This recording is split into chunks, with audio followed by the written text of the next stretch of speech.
Weziweredde essaawa 4 ez'enkya leero ekitambiro kya mmisa kitandise nga kikulembeddwamu omusumba w'essaza lya Kindamityana Dr. Joseph Anthony Zwa ng'ayambibwako omusumba wa Kasana Luweero Lawrence Mukasa ko n'abasaaseredooti abalala. Okwiza emyaka 6.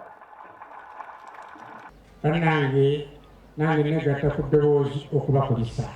Ssentebe wa Buganda Twezimbe omukungu John Fred Shimba Freeman naye talutumidde mwana ku mukolo guno ssaako n'abakulembeze abalala ku mitendera egy'enjawulo.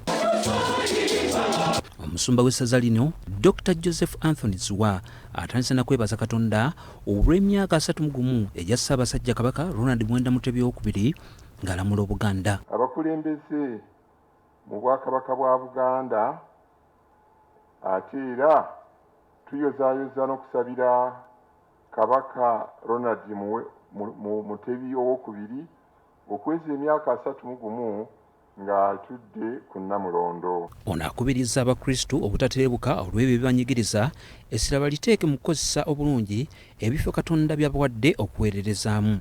Nti tukozese bulungi ebintu Katonda by'atuwa. Abituwadde oba bayise mu bantu bannaffe oba abituwadde mu ngeri yonna ennungi.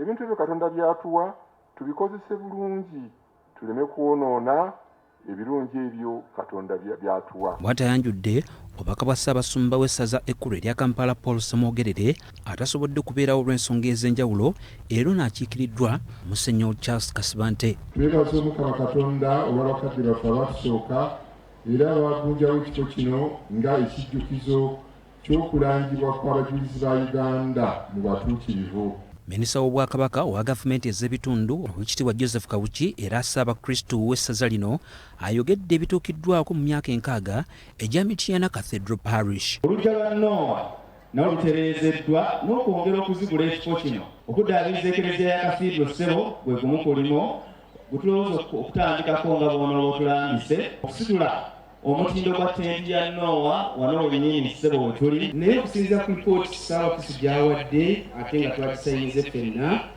ekijaguza Abakristu bakigaliddwamu ku nsonga y'omwoyo n'ey'enkulaakulana. Minisita w'Obwakabaka owa gavumenti ez'ebitundu Oweekitiibwa Joseph Kawuki asomye obubaka bwa Katikkiro.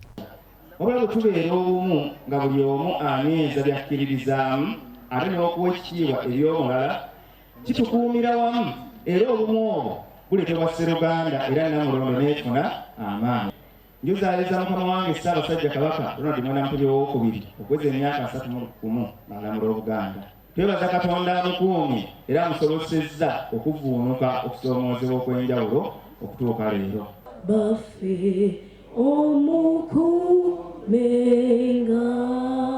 Ssaabaminisita wa Uganda Robinah Nabbanja Musafiri akiikiriddwa minisita w'ebyensimbi Matiya Kasajja ng'akubiriza Abakristu okukola ennyo okugoba obwavu.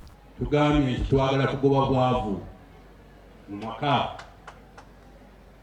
Twagala kukola ki? Kugoba bwavu mu maka. N'oluleme kukola ensobi mulonde abantu abanaasobola okubayamba mu bintu byonna.